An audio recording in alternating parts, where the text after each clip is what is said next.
Hi, it's Steve. Today we'd like to show you how to replace the crisper bin on your refrigerator. It's a really easy job. Let me show you how we do it.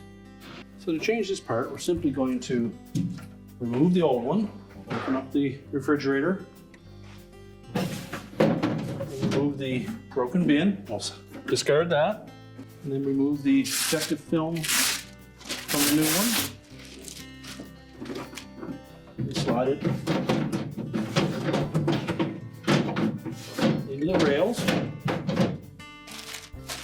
And to prolong the life of those crisper bins, just make sure that you don't overload them and that you always lift up when you're trying to pull them completely out so that you don't damage them.